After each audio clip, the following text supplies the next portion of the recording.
Shalom, salam sejahtera bagi kita semua.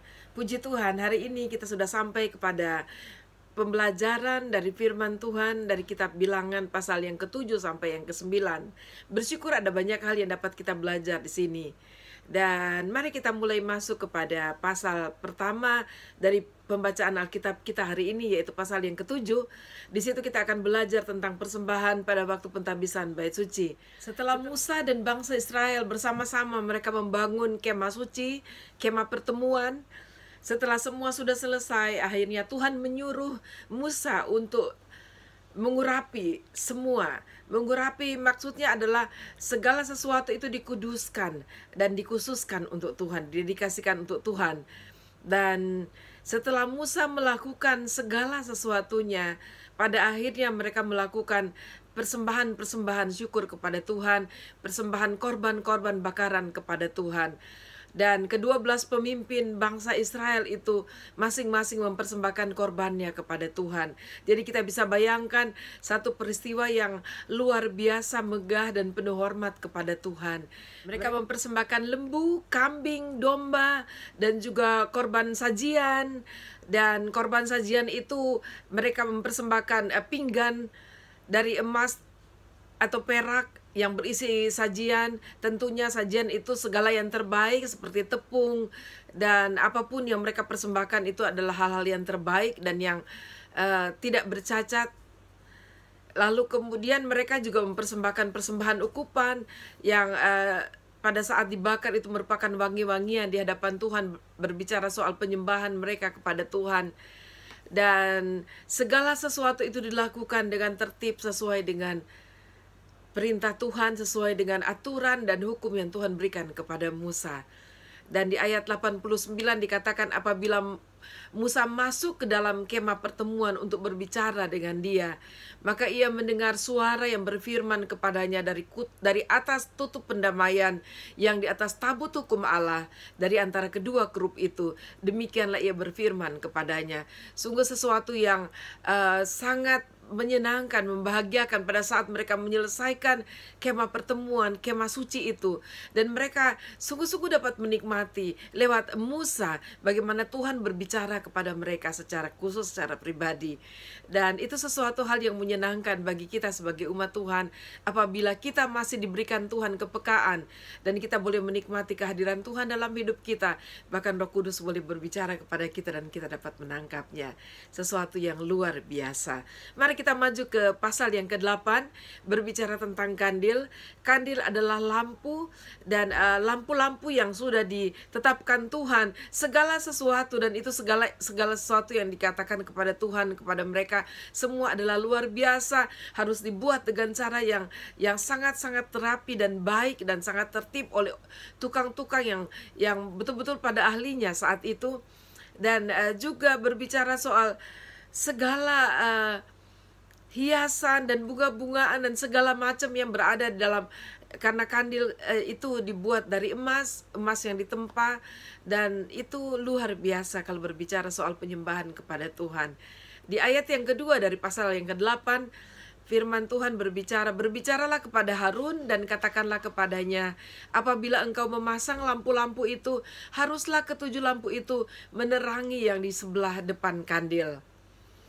Dan ayat 4 dikatakan, dan beginilah kandil itu dibuat dari emas tempaan. Kandil itu tempaan, baik kakinya maupun kembangnya sesuai dengan apa yang telah diperlihatkan Tuhan kepada Musa. Demikianlah kandil itu dibuatnya. Itu luar biasa, saudara. Berarti desainnya dan segala sesuatu itu dari Tuhan. Dan kalau berbicara soal kandil emas itu, berbicara soal kita melihat 7 dari lampu itu berbicara soal 7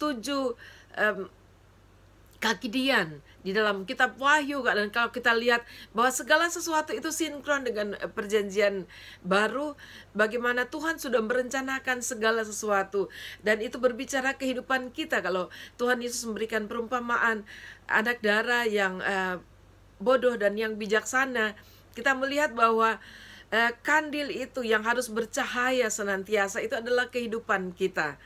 Dan hari-hari ini kita sedang memperingati hari kenaikan Tuhan Yesus. Dan minggu depan kita akan memperingati hari Pentakosta, di mana Tuhan itu datang di dalam rohnya kepada kita dan memenuhi umatnya.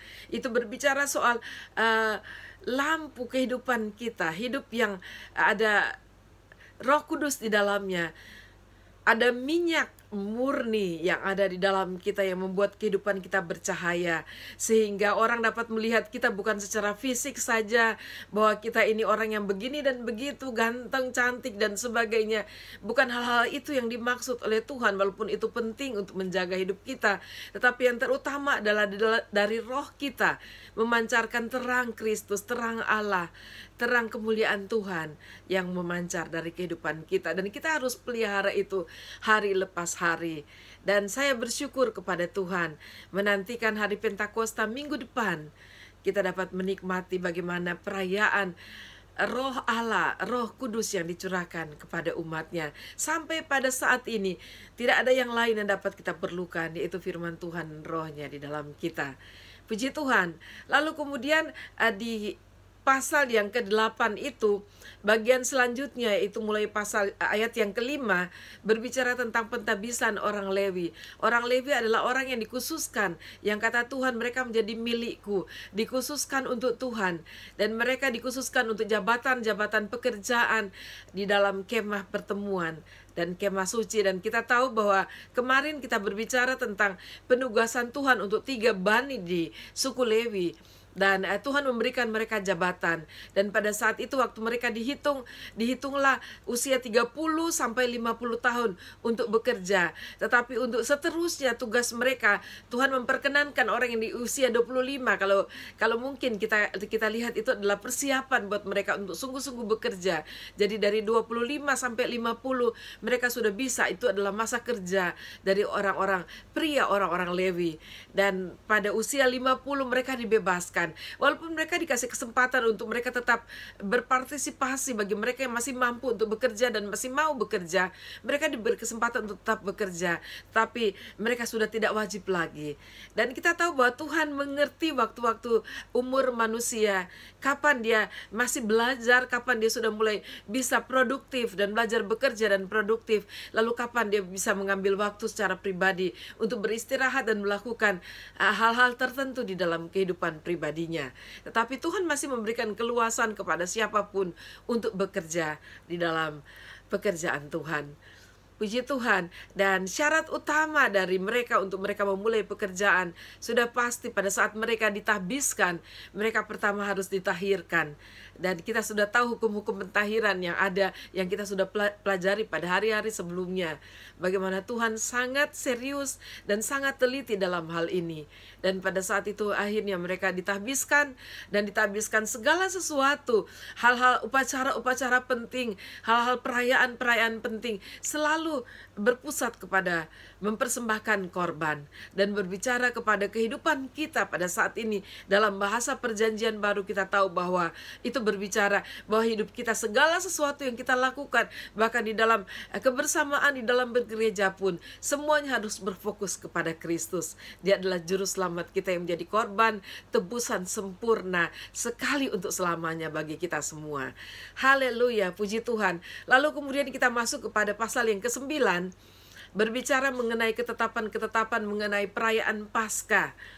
Dan kita masuk kepada perayaan Paskah yang pertama sebenarnya di dalam bangsa Israel, dan ini adalah perayaan yang luar biasa yang ditetapkan oleh Tuhan bagi bangsa Israel, tidak boleh mereka lupakan. Bahkan kita harus mengingat, bagi kita pun kita mengingat bahwa Paskah ini, kematian Kristus di kayu salib adalah kematian Kristus, adalah pengorbanan Kristus, adalah karya Kristus yang memberikan pembebasan bagi kita dari segala ikatan dosa, dari segala ikatan kuasa kegelapan, ikatan keduniawian, dari segala ikatan yang membuat kita menjauh dan tidak bisa bersekutu dengan Tuhan, dan pasti kita tidak bisa menerima keselamatan dari Tuhan. Tetapi puji Tuhan, ada Kristus bagi kita sebagai korban sempurna yang membebaskan kita dari dosa dan dari maut. Puji Tuhan. Dan di ayat yang kelima, Dikatakan di situ, maka mereka merayakan Paskah pada bulan yang pertama, pada hari yang ke-14 bulan itu, pada waktu senja di padang gurun Sinai, tepat seperti yang diperintahkan Tuhan kepada Musa. Demikianlah dilakukan orang Israel. Dan mereka merayakan Paskah yang pertama di padang gurun Sinai. Sesuatu yang luar biasa, dan kita pun harus mengingatnya, karena itu adalah awal bagaimana Tuhan menetapkan perayaan Paskah bagi umatnya dan bagi kita semua umat Tuhan sampai pada saat ini dan sampai seterusnya, sampai Tuhan Yesus datang bahkan. Puji Tuhan. Dan pada perayaan Paskah adalah semua harus merayakan Paskah. Bahkan pada saat ada beberapa dari bangsa Israel kemudian menghampiri Musa bertanya, bagaimana kalau pada saat itu mereka dalam keadaan najis? Ada waktu-waktu tertentu bagi wanita dan juga mungkin bagi pria kalau mereka bersentuhan dengan apapun yang najis dan mereka mengalami dan berada pada situasi atau status najis. Bagaimana dengan kami? Tuhan katakan semua harus merayakan Paskah, dan Tuhan memberikan aturan khusus kepada mereka.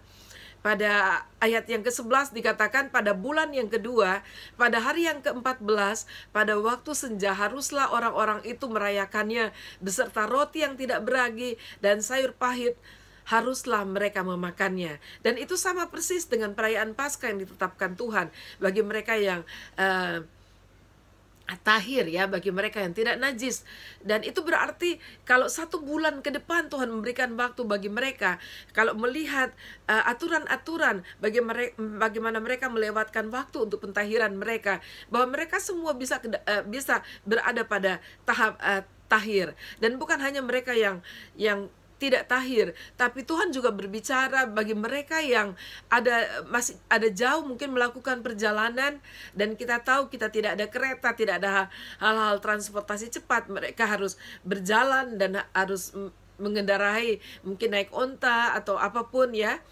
Tetapi Tuhan memberikan kesempatan untuk mereka untuk benar-benar mempersiapkan diri dalam perjalanan yang berada di tempat yang jauh, mungkin terhalang oleh hal-hal tertentu. Mereka ada kesempatan untuk berusaha untuk kembali, untuk sampai ke perkemahan, dan mereka dapat merayakan Paskah di kemah pertemuan.